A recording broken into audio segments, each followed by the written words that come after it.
وَلَقَدْ يَسَّرْنَا الْقُرْآنَ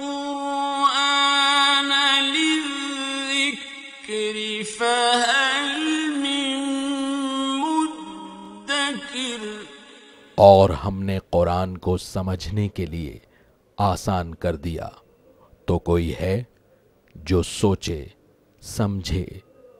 صوت القرآن، قرآن کی آواز۔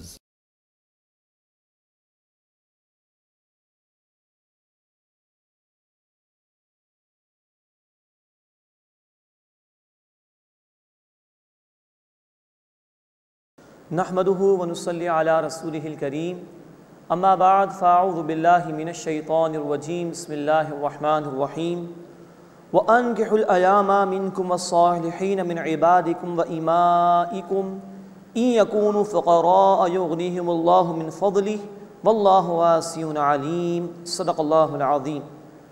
سورۃ النور آیت نمبر 32 سے ہم اپنا مطالعہ شروع کر رہے ہیں۔ چوتھا رکوع اس سورہ مبارکہ کا جاری ہے اور کچھ معاشرتی ہدایات اللہ تعالیٰ کی طرف سے دی جا رہی ہیں۔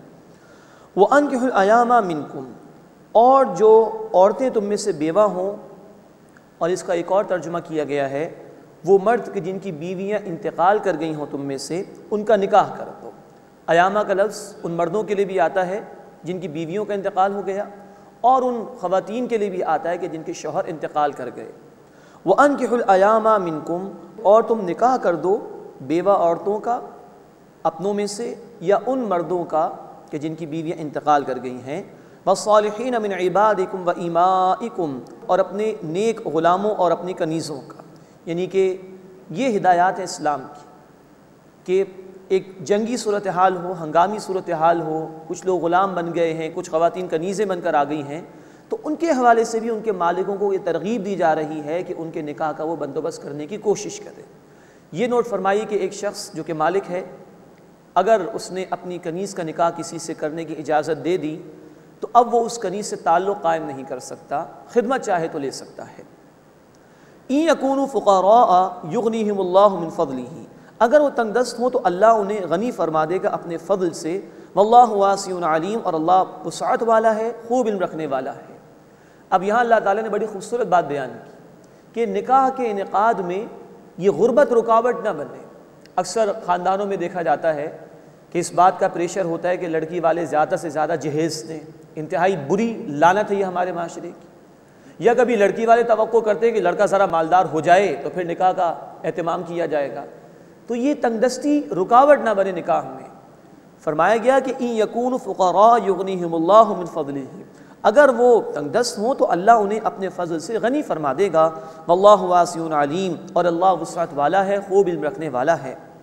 وَلْيَسْتَعْفِفِ الَّذِينَ لَا يَجِدُونَ نِكَاحًا حَتَّى يُغْنِيَهُمُ اللَّهُ مِنْ فَضْلِهِ، اور چاہیے کہ بچے رہیں وہ لوگ جو نکاح کی قدرت نہیں پاتے یہاں تک کہ اللہ انہیں اپنے فضل سے غنی فرما دے۔ اب یہ پاک دامن لوگوں کے لیے کہا جا رہا ہے کہ جن کے پاس اتنی صلاحیت اور استطاعت نہیں کہ وہ نکاح کر سکیں، تو فرمایا کہ وہ بچنے کی کوشش کریں۔ اس کی ایک وضاحت جو اللہ کے رسول صلی اللہ علیہ وسلم نے بیان فرمائی بخاری شریف کی حدیث میں، آپ نے فرمایا کہ اے نوجوانوں، تم میں سے جو بھی استطاعت رکھتا ہو وہ نکاح کرے۔ یہ نگاہوں کو نیچا رکھتا ہے اور شرمگاہ کی حفاظت کرتا ہے، اور جو اس کی استطاعت نہ رکھتا ہو اسے چاہیے کہ وہ روزہ رکھے، کیونکہ وہ اس خواہش کو دبا دیتا ہے۔ مزید نوٹ فرمائی کہ یہ حدیث تو بیان ضرور کی جانی چاہیے، لیکن ساتھ ساتھ ہمیں اس بات کی بھی کوشش کرنی چاہیے کہ ہم معاشرے میں نکاح کے عمل کو آسان کریں۔ آج ہماری بدقسمتی اور محرومی یہ ہے کہ زنا کے دروازے کھول دیے گئے ہیں، نکاح مشکل بنا دیا گیا ہے۔ شریعت نے نکاح کو بہت آسان رکھا، اعلان عام ہو نکاح کا، گواہوں کی موجودگی میں نکاح کا انعقاد ہو، مہر کی ادائیگی لڑکے کی ذمہ داری، اور ایک ہی دعوت ہے جس کا شریعت میں ثبوت ملتا ہے سنت سے، اور وہ ہے ولیمے کی دعوت، وہ بھی حیثیت کے مطابق، معاملہ ختم۔ اللہ کے رسول صلی اللہ علیہ وسلم کی حدیث بھی ہے ابن ماجہ شریف میں، سب سے زیادہ برکت والا نکاح وہ ہوتا ہے جس میں خرچہ سب سے کم ہو۔ تو اگر شرم و حیا اور عفت کی حفاظت پیش نظر ہو، دین نے یہ نکاح کو بہت آسان کر کے ہمارے سامنے پیش کیا ہے۔ اللہ ہمیں فضول رسومات کو ختم کرنے اور نکاح کے عمل کو آسان کرنے کی توفیق عطا فرمائے، تاکہ ہمارے نوجوان بھائی اور بہنوں کے شرم و حیا اور ان کی عفت محفوظ رہ سکے۔ وَالَّذِينَ يَبْتَغُونَ الْكِتَابَ مِمَّا مَلَكَتْ أَيْمَانُكُمْ، اور ان میں جو تمہارے غلام ہوں، مکاتبت چاہتے ہوں فکاتبوہم، تم ان سے مکاتبت کر لو، ان علمتم فیہم خیرا، اگر تم ان میں بہتری پاؤ۔ مکاتبت کے معنی یہ ہے کہ ایک مالک غلام سے کچھ رقم لے کے اس کو آزاد کر دے، تو اس کے لیے تلقین کی جا رہی کہ چھوڑ دو ان کو، مکاتبت کر لو ان سے اگر تم ان میں کوئی بہتری پاؤ۔ مراد یہ کہ تم سے کہیں فرار اختیار کر کے کوئی برائی کا ارادہ نہ کریں، کوئی مجرمانہ کام نہ کریں، یہ اگر تمہیں اندیشہ ہو تو پھر تو مکاتبت نہیں ہے، لیکن ادروائز وہ اگر صرف آزادی چاہتے ہیں تو مکاتبت کر سکتے ہو ان کے ساتھ۔ وَآتُوهُم مِّن مَّالِ اللَّهِ الَّذِي آتَاكُمْ، اور اس میں سے ان کو دو جو اللہ نے تمہیں عطا فرمایا۔ مراد یہ کہ غلام کو آزادی حاصل کرنے میں اس کی مدد کرو۔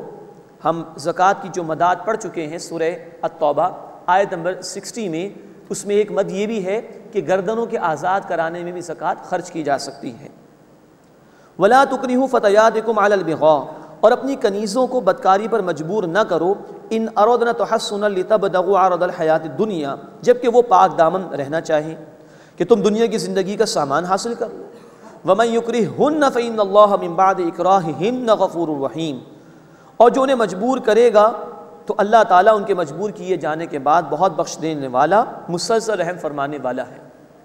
اب اصل میں عبداللہ بن ابی، یہ جو منافقوں کا سردار تھا، اس نے یہ روش اختیار کر رکھی تھی کہ وہ اپنی کنیزوں کو بدکاری پر مجبور کرتا تھا، خاص طور پر وہ کنیزیں جو مسلمان ہو جایا کرتی تھیں اور دین پر عمل کرنے کی کوشش کرنا چاہتی تھیں، ان کو برے عمل کے لیے مجبور کرتا تھا، اس سے منع کیا گیا۔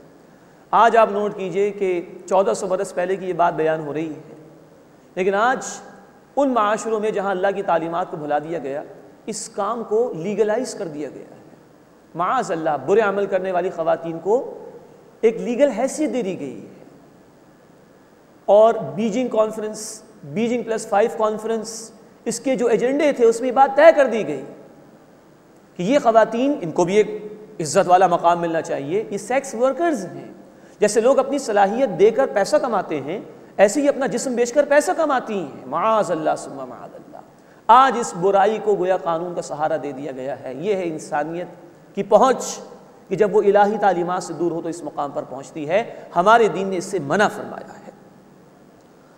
وَمَن يُكْرِههُنَّ فَإِنَّ اللَّهَ مِن بَعْدِ إِكْرَاهِهِنَّ غَفُورٌ رَحِيمٌ، اور جو انہیں مجبور کرے گا تو اللہ تعالیٰ ان کے مجبور کیے جانے کے بعد بہت بخشنے والا، رحم فرمانے والا ہے۔ اللہ کے رسول صلی اللہ علیہ وسلم کی حدیث ابن ماجہ شریف میں کہ میرے رب نے میری امت سے 3 باتیں معاف فرما دی: خطا، بھول چوک سے کوئی کام ہو گیا، نسیان، بھول گیا کسی چیز کو۔ خطا، ایک کام کرنے گئے تھے دوسرا کام ہو گیا، جیسے گولی مارنا چاہیے کسی شکار کو، کسی انسان کو لگے، نشانہ چوک ہو گیا، یہ خطا ہے۔ نسیان، کوئی چیز بھول جانا۔ اور نمبر 3، وہ اعمال جو جبر کے تحت کرائے گئے، وہ اللہ تعالیٰ معاف فرمانے والا ہے۔ وَلَقَدْ أَنزَلْنَا إِلَيْكُمْ آيَاتٍ مُبَيِّنَاتٍ، اور یقیناً ہم نے تمہاری طرف واضح کر دینے والی آیات نازل کی۔ وَمَثَلًا مِّنَ الَّذِينَ خَلَوْا مِن قَبْلِكُمْ، اور ان لوگوں کی مثالیں جو تم سے پہلے گزر چکے ہیں۔ وَمَوْعِظَةً لِّلْمُتَّقِينَ، اور تقوی اختیار کرنے والوں کے لیے نصیحت۔ اللہ کے واضح احکامات ہیں، ان پر عمل کرو۔ پچھلے لوگوں کے حالات بیان کر دیے گئے، اگر تم بھی نافرمانی سے باز نہیں آئے تو ان کے انجام سے عبرت حاصل کرنے کی کوشش کرو، اور اللہ کی یہ کتاب تقوی اختیار کرنے والوں کے لیے نصیحت ہے۔ اس کے بعد سورۃ النور کا 5واں رکوع آ رہا ہے۔ اس میں اللہ تعالیٰ نے ایمان کی ایک تمثیل بیان فرمائی ہے، اور وہ لوگ جو ریاکاری یعنی دکھاوے کے اعمال کرتے ہیں ان کا ذکر بھی کیا ہے ایک تمثیل کے ذریعے سے، اور ان کی بھی مثال بیان فرمائی کہ جو جھوٹ موٹ کی نیکیاں کرتے ہیں بغیر کسی ایمان کے۔ اب جو سورۃ النور کی 35ویں آیت ہے، اس میں اللہ تعالیٰ نے ایمان حقیقی کے اجزاء کو بیان کیا ہے۔ ہم سورۃ الفاتحہ میں پڑھ چکے ہیں کہ اللہ کی معرفت انسان میں انبلٹ ہے، رسول کی دعوت کے نتیجے میں ایمان مکمل ہو جاتا ہے۔ ہم پڑھ چکے ہیں سورہ آل عمران آیت نمبر 190 سے لے کے 196 کی روشنی میں کہ انسان کے اندر نور فطرت موجود ہے، اللہ کی معرفت، نور وحی یعنی رسول کی دعوت کے ذریعے سے یہ دونوں نور مکمل ہو جاتے ہیں اور بندے کو حقیقی ایمان حاصل ہو جاتا ہے۔ یہ 2 اجزاء ہیں حقیقی ایمان کے، جس کا تعلق دل کے گہرائیوں سے ماننے سے ہے۔ وہ ہے نمبر 1 نور فطرت، انسان کے اندر اللہ کی معرفت، اور ایک نور وحی جو رسول کی دعوت ملتی ہے۔ اس بات کو یہاں پر اللہ تعالیٰ نے ایک تمثیل سے بیان کیا، اور نوٹ فرمائیے ابن عباس رضی اللہ تعالیٰ عنہ کی رائے ہے کہ یہاں پر ایک بندہ مومن کے دل میں اللہ پر ایمان کی مثال کو اللہ تعالیٰ نے بیان فرمایا ہے۔ لیکن ظاہری بات ہے کہ یہ غیبی حقائق ہیں، ان کو سمجھانے کے لیے اللہ تعالیٰ نے ہماری مشاہدات میں سے کچھ چیزیں اختیار کی ہیں تاکہ بات ہمیں کسی درجے میں سمجھ میں آ سکے۔ ان تمثیلات کی ضرورت اللہ کو نہیں ہے، بندوں کو ہے، تاکہ انہیں کسی درجے میں باتوں کا ادراک ہو جائے اور وہ حقیقت قبول کر کے اس کے تقاضوں پر عمل کرے۔ تو بندہ مومن کے دل میں ایمان کی ایک مثال ہے جو اس مقام پر بیان کی گئی۔ فرمایا کہ اللہ نور السماوات والارض، اللہ نور ہے آسمانوں اور زمین کا، مثل نورہ، اس کے نور کی مثال، یعنی ایک بندہ مومن کے دل میں اللہ کے نور یعنی اللہ پر ایمان کی مثال ایسی ہے، کمشکات، جیسے ایک طاق ہو یعنی ایک الماری، فیہا مصباح، اس میں ایک چراغ ہو، روشنی ہو اس میں، المصباح فی زجاجہ، چراغ ایک شیشے کی قندیل میں ہو، یعنی اس الماری کے اندر ایک جار موجود ہے جس کے اندر روشنی ہے۔ الزجاجۃ کأنہا کوکب درّی یوقد من شجرۃ مبارکہ، وہ شیشہ گویا ایک چمکدار ستارہ ہے، وہ روشن کیا جاتا ہے مبارک درخت سے، زیتونۃ، زیتون کے درخت سے، لا شرقیۃ ولا غربیہ، جس کا رخ نہ مشرقی ہے نہ مغربی، یکاد زیتھا یضیء، قریب ہے کہ اس کا تیل روشن ہو جائے، ولو لم تمسسہ نار، خواہ اسے آگ نہ بھی چھوئے، نور علی نور، نور پر نور ہے، روشنی پر روشنی ہے، یہدی اللہ لنورہ من یشاء، اللہ جس کو چاہتا ہے اپنے نور کی طرف رہنمائی عطا فرماتا ہے یعنی ایمان عطا فرماتا ہے، ویضرب اللہ الامثال للناس، اور اللہ لوگوں کے لیے مثالیں بیان فرماتا ہے، واللہ بکل شیء علیم، اور اللہ ہر شے کا علم رکھنے والا ہے۔ یہ ہے تمثیل جو اللہ نے بیان فرمائی ایک بندہ مومن کے قلب میں اللہ پر ایمان۔ اب نوٹ فرمائیے، کہا گیا ایک طاق ہو، طاق سے مراد یہ ہمارا سینہ جس میں پسلیوں کا ایک پنجرہ سا موجود ہے۔ نمبر 2 فرمایا کہ المصباح فی زجاجہ، وہ جو چراغ ہے وہ ایک شیشے کی قندیل میں ہے، انہی پسلیوں کے بیچوں بیچ سینے میں قلب یعنی دل موجود ہے انسان کا، اور مصباح یعنی چراغ یہ وہ روشنی ہے حقیقی ایمان کی جو اس چراغ کے اندر، اس قلب کے اندر موجود ہے۔ اللہ کی معرفت کا تعلق دل سے ہے، تو طاق یعنی پسلیاں، اس میں ایک شیشے کی قندیل یعنی جار وہ ہمارا دل، اور اس میں اللہ کی معرفت پر مبنی نور۔ مزید فرمایا کہ قریب ہے کہ اس کا تیل روشن ہو جائے، تیل سے مراد ہے انسان کی فطرت جس میں اللہ کی معرفت ان بلٹ موجود ہے۔ انسان ذرا غور و فکر کرے کائنات پر تو محسوس ہوتا ہے کہ ہاں اللہ کی معرفت میرے اپنے اندر موجود ہے۔ یہی تو وجہ ہے کہ مشرکین جیسے لوگ بھی مشکلات میں اللہ ہی کو پکارتے تھے۔ تو تیل سے مراد یہ ہے کہ فطرت انسانی، اس تیل کو جلانے کے لیے آگ کی ضرورت ہے۔ آج ہم اس کو سمجھ سکتے ہیں پیٹرول کے ذریعے سے جو خود لپک کر آگ حاصل کرتا ہے۔ تو یہ فطرت انسانی اگر یہ سلامت ہو تو فوراً آگے بڑھ کر آنے والی وحی کی روشنی کو یہ قبول کرتی ہے اور یوں ایمان مکمل ہو جاتا ہے۔ لیکن یہاں نوٹ فرمائیے، فرمایا زیتون کے درخت سے تمثیل دی گئی کہ وہ نہ شرقی ہے نہ غربی ہے، یعنی وہ درخت جو باغ کے بالکل بیچ میں ہو تو پورا دن اس کو دھوپ ملتی رہتی ہے، اگر وہ مشرقی گوشے میں ہو جائے تو صبح دھوپ ملے گی، شام میں نہیں ملے گی، مغربی گوشے میں ہو جائے تو شام میں ملے گی، صبح نہیں ملے گی۔ بیچوں بیچ جو درخت ہوگا اس کو پوری تمازت، دھوپ کی پوری تپش ملے گی۔ ایسے ہی وہ انسان جو تعصبات کا شکار نہ ہو، تکبر کا شکار نہ ہو، حق کا متلاشی ہو، ادھر ادھر نہ جائے، وہ اس کے لیے ایمان قبول کرنا بالکل آسان ہو جاتا ہے۔ تو نوٹ فرمائیے ہمارے سینے میں دل، اس دل میں اللہ کی معرفت موجود ہوتی ہے، یہی روح کا مسکن ہے۔ یہ دل گواہی دیتا ہے کہ ہاں اللہ موجود ہے۔ ہماری فطرت میں اللہ کی معرفت موجود ہے، فطرت انسانی میں۔ اس کو جلانے کے لیے، اس کو روشن کرنے کے لیے ایک آگ کی ضرورت ہے جس کو یہاں نور کہا گیا، وہ ہے اللہ کی وحی۔ جیسے ہی اللہ کی وحی آتی ہے اندر سے فطرت گواہی دیتی ہے اور بندہ کہتا ہے آمنا وصدقنا، میں نے مانا اور میں نے قبول کیا۔ اس کی بہترین مثال ہے حضرت ابوبکر صدیق رضی اللہ تعالی عنہ کی۔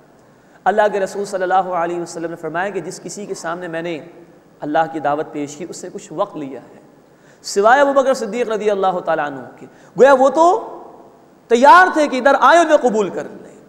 یہ ہے حقیقی ایمان کی مثال۔ اس کے دو اجزاء، اندر نور فطرت اللہ کی معرفت موجود ہے، نور وحی رسول کی دعوت آتی ہے، ان دونوں کے مل جانے سے ایمان مکمل ہو جاتا ہے۔ وہ ایمان جس کی بنیاد پر عمل میں تبدیلی آتی ہے، اور وہ ایمان جس کی بنیاد پر آخرت میں فیصلے ہوں گے۔ نور علی نور، نور پر نور ہے، یہ دونوں نور مل گئے، حقیقی ایمان بندے کو حاصل ہو گیا۔ اللہ ہمیں حقیقی ایمان عطا فرمائے۔ یہدی اللہ لنورہ من یشاء، اللہ جسے چاہتا ہے اپنے نور کی طرف رہنمائی، ہدایت عطا فرماتا ہے۔ وَيَضْرِبُ اللَّهُ الْأَمْثَالَ لِلنَّاسِ، اور اللہ لوگوں کے لیے مثالیں بیان فرماتا ہے۔ وَاللَّهُ بِكُلِّ شَيْءٍ عَلِيمٌ، اور اللہ ہر شے کا علم رکھنے والا ہے۔ اس کے بعد جو ایمان والے بندے ہوتے ہیں ان کا ذکر آ رہا ہے۔ یہاں ان کی باطنی کیفیات کا ذکر ہے، ان کے اندر کیا تڑپ اور لگن پیدا ہو جاتی ہے جب ایمان مل جائے۔ اور اہل ایمان جن کے پاس حقیقی ایمان ہو، ان کی جو خارجی صفات عمل میں کیا دکھائی دیتا ہے وہ ہم پڑھ چکے سورہ آل عمران آیت نمبر 195۔ پھر اللہ کے راستے میں ہجرت، اللہ کے راستے میں جہاد، اللہ کے راستے میں قتال، شب و روز اللہ کے دین کے لیے محنت، اللہ کی اطاعت کے لیے محنت، یہ ہے خارج میں جو کچھ دکھائی دیتا ہے اہل ایمان میں۔ یہاں بیان ہو رہا ہے کہ دل میں ایمان ہو تو اندر کیا کچھ ہوگا، کیا صفات ہوں گی، کیا کیفیات ہوں گی، اس کا ذکر آ رہا ہے۔ فی بیوت اذن اللہ ان ترفع ویذکر فیہا اسمہ، ان گھروں میں جن کے متعلق اللہ نے حکم دیا ہے کہ انہیں بلند کیا جائے اور ان میں اس کا نام لیا جائے۔ اشارہ مساجد کی طرف ہے، اور یہ آیت مبارکہ بتا رہی ہے کہ مساجد کو بلند ہونا چاہیے، محلے میں معلوم ہو کہ اللہ کا گھر سب سے اونچا ہے۔ فی بیوت اذن اللہ ان ترفع ویذکر فیہا اسمہ، ان گھروں میں جن کے متعلق اللہ نے حکم دیا کہ انہیں بلند کیا جائے اور ان میں اس کا نام لیا جائے۔ یسبح لہ فیہا بالغدو والآصال رجال، وہ لوگ ان میں صبح و شام اس اللہ کی تسبیح بیان کرتے ہیں۔ لا تلہیہم تجارۃ ولا بیع عن ذکر اللہ واقام الصلاۃ وایتاء الزکاۃ، جنہیں تجارت اور خرید و فروخت غافل نہیں کرتے اللہ کے ذکر سے اور نماز قائم کرنے سے اور زکوٰۃ ادا کرنے سے۔ یہ کیفیت ہے اہل ایمان کی جن کے پاس حقیقی ایمان ہے۔ ہر آن اللہ کی طرف توجہ، ادھر نماز کا حکم آیا، اذان کی آواز سنی، کاروبار بند۔ اب یہ نہیں کہ کاروبار سمیٹ لے بھی اس کے بعد وقت ہوگا تو نماز ادا کریں گے، نہیں، ہر آن اللہ کی طرف توجہ۔ کوئی تجارت، کوئی خرید و فروخت، دنیا کی کوئی مصروفیت اللہ کے ذکر سے نہیں روک سکتی، نماز قائم کرنے سے نہیں روک سکتی، زکوٰۃ ادا کرنے سے نہیں روک سکتی۔ یہ ہے باطنی کیفیت، ہر آن اللہ سے تعلق قائم ہو جائے۔ اللہ ہمیں ان بندوں میں شامل فرمائے۔ یخافون یوم تتقلب فیہ القلوب والابصار، وہ اس دن سے ڈرتے ہیں جس میں الٹ جائیں گے دل اور آنکھیں۔ اللہ تعالیٰ اس دن کی ہولناکی سے ہماری حفاظت فرمائے۔ لیجزیہم اللہ احسن ما عملوا، تاکہ اللہ ان کے اعمال کا بہترین بدلہ ان کو عطا فرمائے۔ ویزیدہم من فضلی، اور انہیں اپنے فضل سے مزید عطا فرمائے۔ واللہ یرزق من یشاء بغیر حساب، اور اللہ جسے چاہتا ہے بغیر حساب کے رزق و عطا فرماتا ہے۔ یہ ایمان حقیقی کی تمثیل مکمل ہوئی اور اہل ایمان کی باطنی صفات کا ذکر آیا۔ اب قرآن حکیم اس مقام پر دوسری مرتبہ ان لوگوں کی مثال آ رہی ہے جو دکھاوے کا عمل کرتے ہیں، جھوٹا ایمان جن کا ہوتا ہے، وہ اللہ کو راضی کرنے کے بجائے لوگوں کو راضی کرنے کے لیے اعمال کرتے ہیں۔ والذین کفروا اعمالہم کسراب بقیعۃ، اور جن لوگوں نے کفر کیا ان کے اعمال سراب کی طرح ہیں چٹیل میدان میں۔ یحسب الظمآن ماء، شدید پیاسا اسے پانی گمان کرتا ہے۔ حتی اذا جاءہ لم یجدہ شیئا، یہاں تک کہ جب وہ وہاں آتا ہے تو اسے کچھ بھی نہیں پاتا۔ ووجد اللہ عندہ، اور اپنے پاس پاتا ہے اللہ کو۔ فوفاہ حسابہ، تو اللہ اس کا حساب اسے پورا عطا فرما دیتا ہے۔ واللہ سریع الحساب، اور اللہ جلد حساب لینے والا ہے۔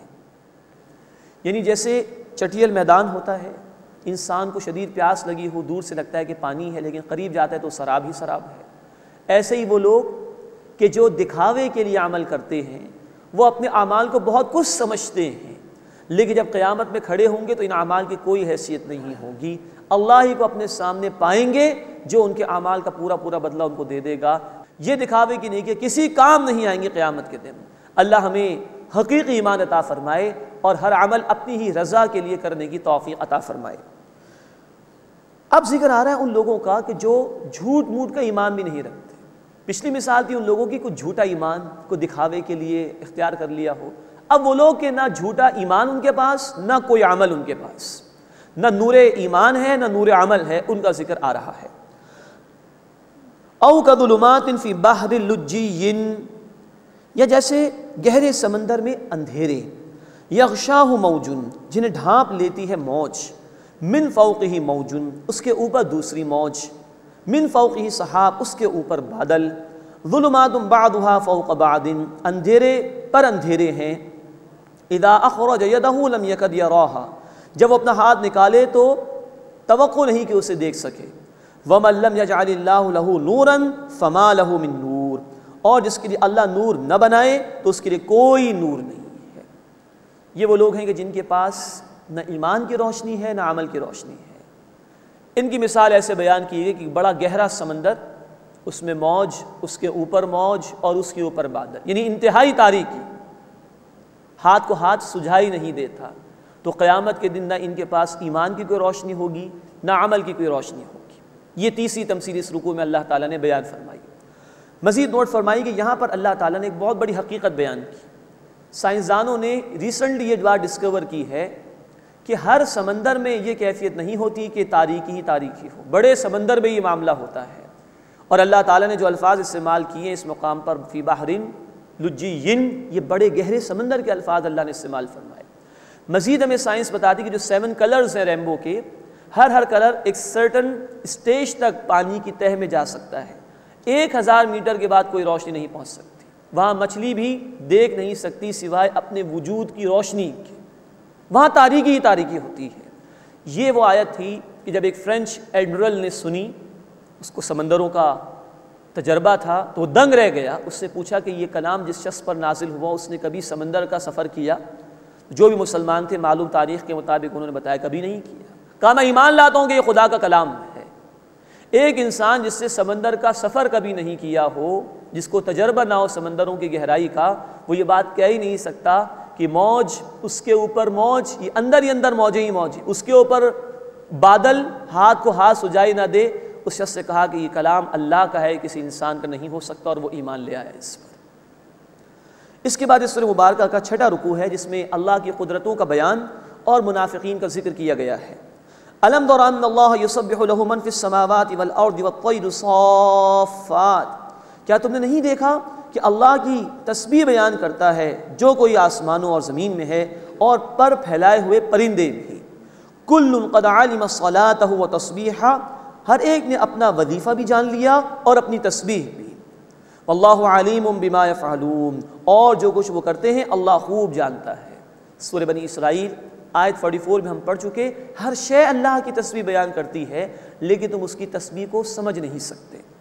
وَلِلَّهِ مُلْكُ السَّمَاوَاتِ وَالْأَرْضِ، اور اللہ ہی کے لیے بادشاہت آسمانوں اور زمین کی، وَإِلَى اللَّهِ الْمَصِيرُ، اور اللہ ہی کی طرف لوٹ کر جانا ہے۔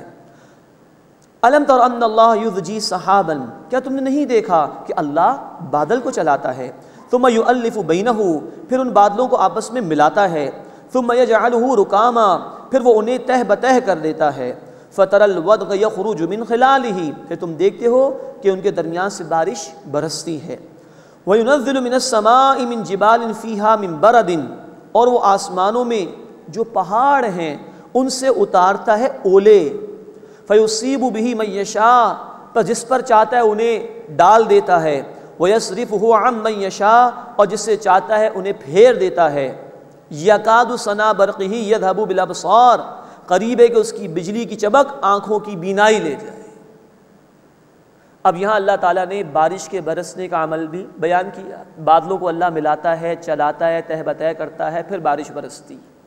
اور دوسری بات بیان فرمائی کہ وہ آسمانوں پر بادلوں میں پہاڑ ہیں، ان سے اللہ اولے برساتا ہے، یہ بھی اللہ کی قدرت کی بہت بڑی نشانی ہے۔ چنانچہ سائنس نے آج ہمیں بتایا کہ یہ اولوں کے اتنے بڑے بڑے پہاڑ ہیں کہ جو بادلوں میں تقریباً 4.5 میل جتنی لمبائی کے اندر موجود ہوتے ہیں، اور بادلوں میں الیکٹرک چارج ہوتا ہے، اور ان اولوں میں نیگیٹو چارج ہوتا ہے جس کے ذریعے سے پھر بادلوں میں سے شعلے نکلتے ہیں اور بجلی پیدا ہوتی ہے۔ اس کے ذریعے سے بھی اللہ اپنی قدرت کی نشانیاں لوگوں کے سامنے واضح کرتا ہے اور ڈرا بھی رہا ہے ان لوگوں کو کہ جو مخالفت کر رہے ہیں حق کی۔ یکاد سنا برقہ یذھب بالابصار، قریب ہے کہ اس کی بجلی کی چمک آنکھوں کی بینائی لے جائے۔ یقلب اللہ اللیل والنہار، اللہ رات اور دن کو بدلتا ہے۔ ان فی ذلک عبرۃ لأولی الابصار، بے شک اس میں سبق آموزی ہے آنکھوں والوں کے لیے جو دیکھتے ہیں، غور و فکر کرتے ہیں، تو ان باتوں سے، ان نشانیوں سے وہ اللہ کی معرفت حاصل کرتے ہیں۔ واللہ خلق کل دابۃ من ماء، اور اللہ نے ہر جاندار کو پانی سے پیدا فرمایا۔ ہم پڑھ چکے ہیں سورۃ الانبیاء آیت نمبر 30 میں وجعلنا من الماء کل شیء حی، ہر زندہ شے کو ہم نے پانی سے پیدا کیا۔ انسان کے وجود میں جو خلیات ہیں، سیلز ہیں، اس سیل میں جو بیسک سبسٹنس ہے اس کو سائٹوپلازم کہا جاتا ہے، جس میں 80% پانی ہوتا ہے۔ اسی پانی سے تخلیق اور اسی کے ذریعے سے زندگی برقرار رہتی ہے۔ واللہ خلق کل دابۃ من ماء، اور اللہ نے ہر جاندار کو پانی سے پیدا فرمایا۔ فمنہم من یمشی علی بطنہ، بس ان میں سے کوئی ہے جو اپنے پیٹ پر چلتا ہے، جیسے کہ مگرمچھ زمین سے لگ کر چلتا ہے۔ ومنہم من یمشی علی رجلین، اور ان میں سے کوئی 2 پاؤں پر چلتا ہے، جیسے مرغی وغیرہ، یہ 2 ہی ٹانگیں اللہ نے دی۔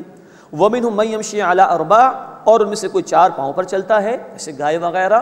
یخلق اللہ ما یشاء، اللہ جو چاہتا ہے پیدا فرماتا ہے۔ ان اللہ علی کل شیء قدیر، بے شک اللہ تعالیٰ ہر شے پر قدرت رکھنے والا ہے۔ لقد انزلنا آیات مبینات، بے شک ہم نے واضح کر دینے والی آیات نازل کی۔ واللہ یہدی من یشاء الی صراط مستقیم، اور اللہ جسے چاہتا ہے سیدھے راستے کی طرف ہدایت عطا فرماتا ہے۔ اب منافقین کا کچھ بیان آ رہا ہے۔ وَيَقُولُونَ آمَنَّا بِاللَّهِ وَبِالرَّسُولِ، اور وہ کہتے ہیں کہ ہم اللہ اور رسول صلی اللہ علیہ وسلم پر ایمان لائے۔ وَأَطَعْنَا، اور ہم نے اطاعت کی۔ ثُمَّ يَتَوَلَّىٰ فَرِيقٌ مِّنْهُم مِّن بَعْدِ ذَلِكَ، پھر اس کے بعد ان میں سے ایک فریق پھر جاتا ہے۔ وَمَا أُولَٰئِكَ بِالْمُؤْمِنِينَ، اور وہ ایمان لانے والے نہیں ہیں۔ یعنی ایمان کا جھوٹا دعویٰ قابل قبول نہیں جب تک کہ اطاعت نہ کرو۔ اطاعت کرتے ہو تو واقعتاً ایمان والے ہو، اور اگر نہیں کرتے تو پھر یہ نفاق ہے۔ وَإِذَا دُعُوا إِلَى اللَّهِ وَرَسُولِهِ لِيَحْكُمَ بَيْنَهُمْ، اور جب وہ اللہ اور اس کے رسول کی طرف بلائے جاتے ہیں تاکہ وہ ان کے درمیان فیصلہ کر دیں۔ اذا فریق منہم معرضون، تو اچانک ان میں سے ایک فریق اعراض کرنے لگ جاتا ہے، یعنی کہ ان کو اللہ کے رسول صلی اللہ علیہ وسلم کے فیصلے پسند نہیں۔ وَإِن يَكُن لَّهُمُ الْحَقُّ يَأْتُوا إِلَيْهِ مُذْعِنِينَ، اور اگر ان کو کوئی حق پہنچتا ہو تو وہ گردن جھکا کر قبول کر لیتے ہیں خوشی سے۔ مفاد پرست ہے نا، مطلب کی بات سامنے آئی تو فوراً قبول کر لی، لیکن جہاں تقاضے آئے دین کے کہ جس میں جان بھی لگے گی مال بھی لگے گا، وہاں سے فرار اختیار کر لیا۔ افی قلوبہم مرض، کیا ان کے دلوں میں کوئی بیماری ہے؟ ام ارتابوا ام یخافون ان یحیف اللہ علیہم ورسولہ، یا وہ شک میں پڑ گئے ہیں اور وہ ڈرتے ہیں کہ اللہ تعالیٰ اور اس کے رسول صلی اللہ علیہ وسلم ان کے ساتھ بے انصافی کریں گے۔ بل اولئک ھم الظالمون، بلکہ وہی ظالم ہیں۔ اس کے بعد اس سورہ مبارکہ کا 7واں رکوع شروع ہو رہا ہے۔ اس میں سچے اہل ایمان کا ذکر ہے، منافقین کا بھی ذکر آیا ہے، اطاعت رسول اور نظام خلافت کے حوالے سے گفتگو کی گئی ہے۔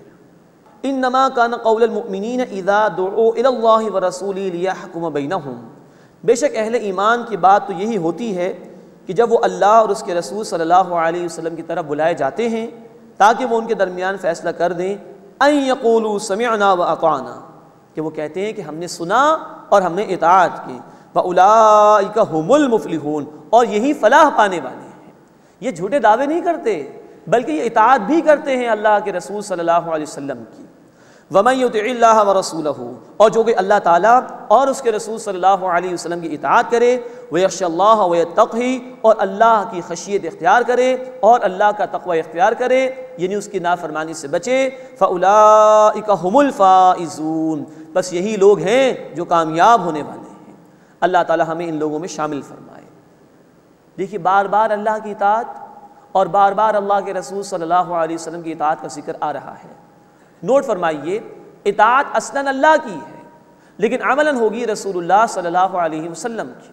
چنانچہ قرآن نے کہا سورۃ النساء آیت نمبر 80 میں، من یطع الرسول فقد اطاع اللہ، جس نے رسول صلی اللہ علیہ وسلم کی اطاعت کی اسی نے اللہ کی اطاعت کی۔ یہی اطاعت رسول صلی اللہ علیہ وسلم ہے جس کا ذکر آگے چل کر آ رہا ہے۔ وَأَقْسَمُوا بِاللَّهِ جَهْدَ أَيْمَانِهِمْ لَئِنْ أَمَرْتَهُمْ لَيَخْرُجُنَّ، اور انہوں نے اللہ کی زوردار قسمیں کھائیں کہ اگر آپ صلی اللہ علیہ وسلم انہیں حکم دیں تو وہ ضرور نکل کھڑے ہوں گے۔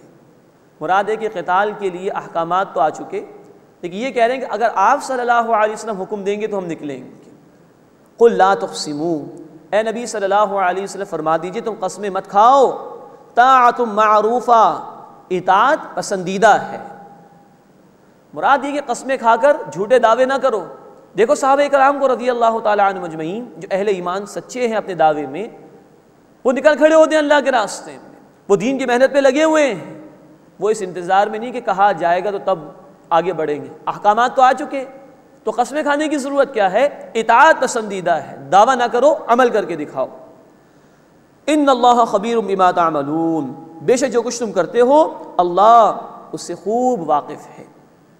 قل اطیعوا اللہ واطیعوا الرسول، اے نبی صلی اللہ علیہ وسلم فرما دیجئے اطاعت کرو اللہ کی اور اطاعت کرو رسول صلی اللہ علیہ وسلم کی۔ فَإِن تَوَلَّوْا، پھر اگر تم پھر گئے، فَإِنَّمَا عَلَيْهِ مَا حُمِّلَ، تو ان پر اسی قدر ہے جس کی ذمہ داری ان پر ڈالی گئی، وَعَلَيْكُمْ مَا حُمِّلْتُمْ، اور تم پر اس قدر ہے جو ذمہ داری تم پر ڈالی گئی ہے۔ یعنی کہ اللہ کے رسول صلی اللہ علیہ وسلم کا فریضہ ہے کہ وہ پیغام کو پہنچا دیں، ان پر اسی کی ذمہ داری ہے، اس کے متعلق ان سے سوال ہوگا، اور تمہارے لیے پیغامات پہنچائے جا رہے ہیں، تم نے قبول کیا کہ نہیں کیا، اس کے حوالے سے تم سے پوچھ گچھ ہوگی۔ مزید نوٹ فرمائیے اس حوالے سے کہ ایک اسلامی جماعت میں بھی ایک ہوتا ہے امیر اور کچھ اس کے رفقا ہوں گے جنہوں نے اس کے ہاتھ پر بیعت کی ہوگی، جیسے صحابہ کرام رضی اللہ تعالیٰ عنہ اجمعین نے اللہ کے رسول صلی اللہ علیہ وسلم کے ہاتھ پر بیعت کی تھی۔ تو ایک مامور کو، جس کے اوپر کوئی امیر ہوتا ہے، یاد رکھنا چاہیے کہ وہ اپنی ذمہ داری کے حوالے سے جواب دہ ہے، اور جو امیر ہے وہ اپنی ذمہ داری کے حوالے سے جواب دہ ہے۔ اس اعتبار سے ہر شخص کو اپنی ذمہ داری کا احساس کرتے ہوئے اسے ادا کرنے کی کوشش کرنی چاہیے۔ فَإِن تَوَلَّوْا، پھر اگر تم پھر گئے، فَإِنَّمَا عَلَيْهِ مَا حُمِّلَ وَعَلَيْكُمْ مَا حُمِّلْتُمْ، تو ان صلی اللہ علیہ وسلم پر اسی قدر ہے جتنا کہ ان پر ذمہ داری ڈالی گئی، اور تم پر اس قدر ہے جو ذمہ داری تم پر ڈالی گئی۔ وَإِن تُطِيعُوهُ تَهْتَدُوا، اور اگر تم ان صلی اللہ علیہ وسلم کی اطاعت کرو گے تو ہدایت پا جاؤ گے، ہدایت ملے گی محمد کریم صلی اللہ علیہ وسلم کی اطاعت کے ذریعے سے۔ وَمَا عَلَى الرَّسُولِ إِلَّا الْبَلَاغُ الْمُبِينُ، اور رسول علیہ السلام کے ذمے تو واضح طور پر پہنچا دینا ہے پیغام کا۔ اس کے بعد سورۃ النور کی آیت نمبر 55 آ رہی ہے، اس کو آیت استخلاف بھی کہا جاتا ہے، یعنی وہ آیت جس میں اللہ تعالیٰ نے اہل ایمان سے وعدہ کیا ہے کہ اللہ انہیں زمین میں خلافت عطا فرمائے گا۔ وعد اللہ الذین آمنوا منکم وعاملوا الصالحات، اللہ نے وعدہ فرمایا ہے تم میں سے ان لوگوں سے جو ایمان لائے اور جنہوں نے نیک اعمال کیے۔ لَيَسْتَخْلِفَنَّهُمْ فِي الْأَرْضِ، اللہ ضرور انہیں زمین میں خلافت عطا فرمائے گا، كَمَا اسْتَخْلَفَ الَّذِينَ مِن قَبْلِهِمْ، جیسے ان سے پہلے لوگوں کو اللہ نے خلافت عطا فرمائی تھی۔ وَلَيُمَكِّنَنَّ لَهُمْ دِينَهُمْ، اور اللہ ضرور ان کے لیے ان کے دین کو غلبہ عطا فرما دے گا، الَّذِي ارْتَضَىٰ لَهُمْ، جس دین کو اللہ نے ان کے لیے پسند فرمایا۔ وَلَيُبَدِّلَنَّهُم مِّن بَعْدِ خَوْفِهِمْ أَمْنًا، اور اللہ ضرور ان کے لیے ان کے خوف کے بعد حالت کو امن سے بدل دے گا۔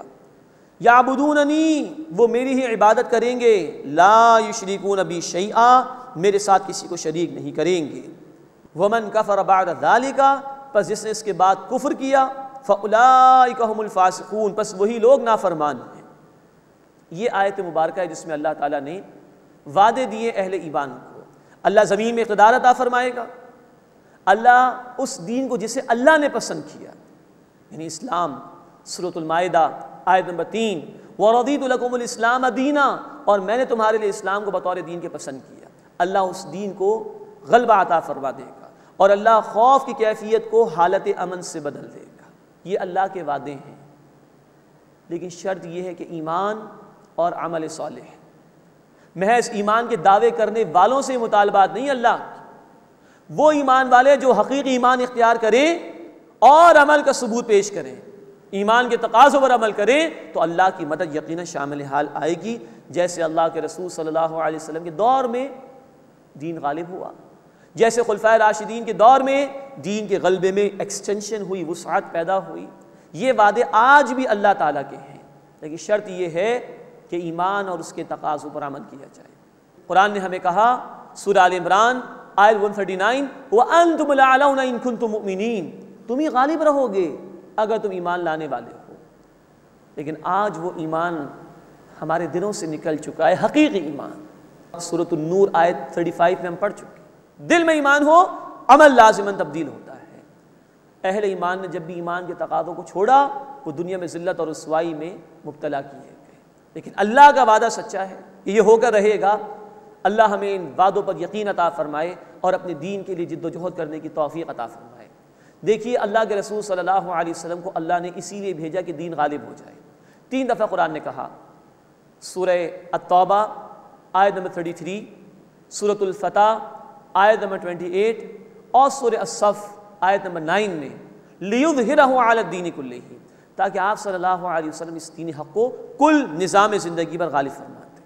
اللہ کے رسول نے بشارات ہمیں دی، صحیح مسلم کی روایت ہے، آپ نے فرمایا کہ پوری زمین مجھے لپیٹ کر دکھا دی گئی، میں نے اس کے مشرق بھی دیکھ لیے اور مغرب بھی دیکھ لیے، اور میری امت کا اقتدار وہاں تک پہنچے گا جہاں تک زمین مجھے لپیٹ کر دکھا دی گئی۔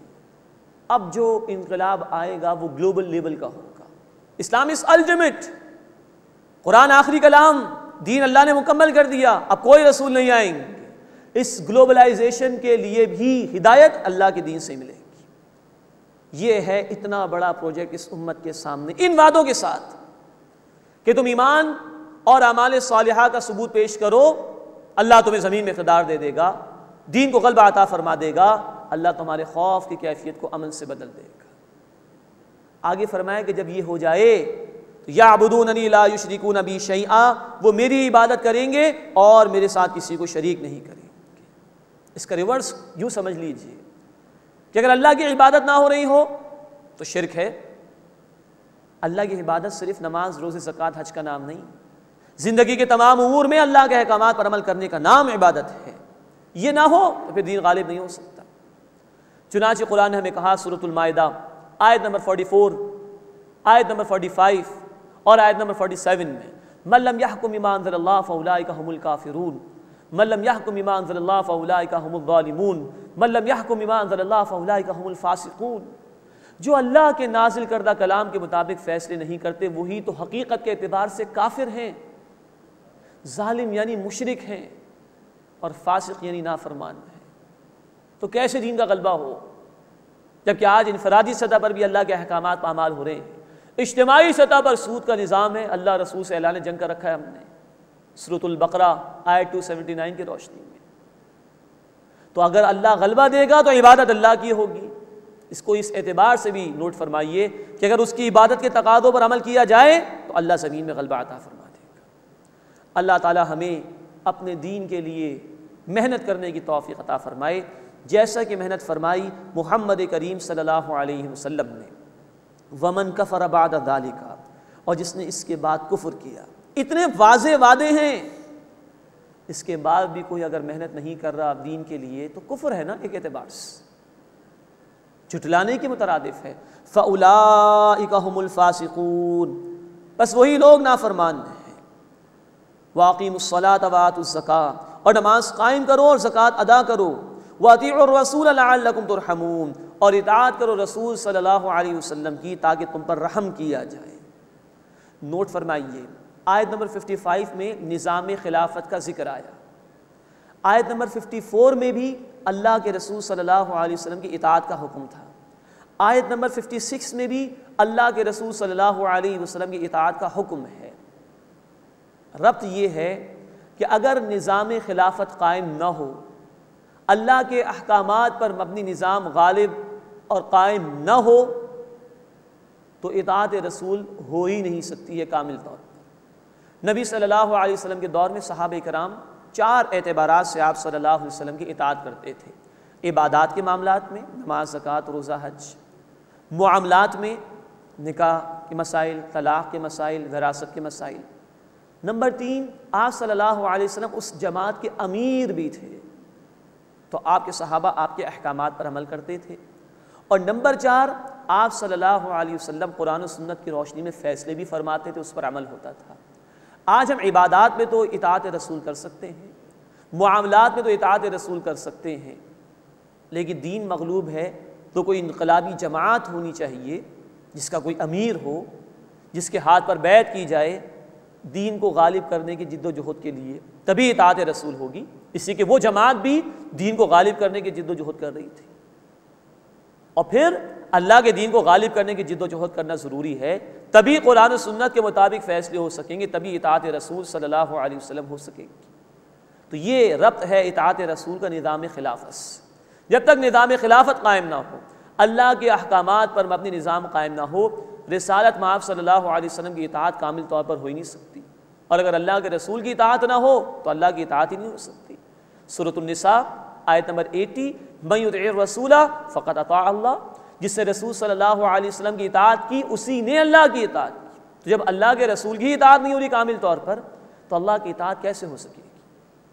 اللہ ہمیں توفیق عطا فرمائے کہ ہم اس کے حبیب صلی اللہ علیہ وسلم کی تعلیمات کا علم حاصل کریں صحیح طور پر، اور زندگی کے تمام گوشوں میں آپ صلی اللہ علیہ وسلم کی پیروی کریں، اور جو پوری زندگی آپ کی لگی دین کو غالب کرنے کی جد و جہد میں، اللہ ہمیں اجتماعی سطح پر اس جد و جہد میں شریک ہو کر کامل طور پر اطاعت رسول کا فریضہ انجام دینے کی توفیق عطا فرمائے۔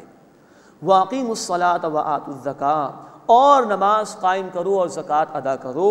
وَأَطِیعُوا الرَّسُولَ لَعَلَّکُمْ تُرْحَمُونَ، اور اطاعت کرو رسول صلی اللہ علیہ وسلم کی تاکہ تم پر رحم کیا جائے۔ لَا تَحْسَبَنَّ الَّذِينَ كَفَرُوا مُعْجِزِينَ فِي الْأَرْضِ، ہرگز گمان نہ کرنا کہ کافر زمین میں عاجز کرنے والے ہیں۔ یہ تسلی بھی اللہ کی طرف سے اہل ایمان کے لیے، آگے بڑھو، تمہاری پشت پناہی پر اللہ موجود ہے۔ اٹھ بان کمر کیا ڈرتا ہے، پھر دیکھ خدا کیا کرتا ہے، تو ان سے پریشان نہ ہو، یہ اللہ کے احکامات کو مٹا نہیں سکیں گے، یہ زمین میں عاجز کرنے والے نہیں۔ یہ تسلی ہر دور کے اہل ایمان کے لیے، تم آگے بڑھو، اللہ کے دین کے لیے جد و جہد کرو، محنت کرو، ان کافروں سے نمٹنے کے لیے اللہ تعالیٰ ہی کافی ہے۔ لا تحسبن الذین کفروا معجزین فی الارض، ہرگز گمان نہ کرنا کہ کافر زمین میں عاجز کرنے والے ہیں۔ ومأواہم النار، اور ان کا ٹھکانہ آگ ہے۔ وَلَبِئْسَ الْمَصِيرُ، اور وہ برا ٹھکانہ ہے۔ اللہم اجرنا من النار، اے اللہ ہمیں آگ کے عذاب سے محفوظ فرما، اور اے اللہ ہمیں جان اور مال سے اپنے دین کی خدمت کے لیے قبول فرما۔ آمین یا رب العالمین۔ وآخر دعوانا ان الحمد للہ رب العالمین۔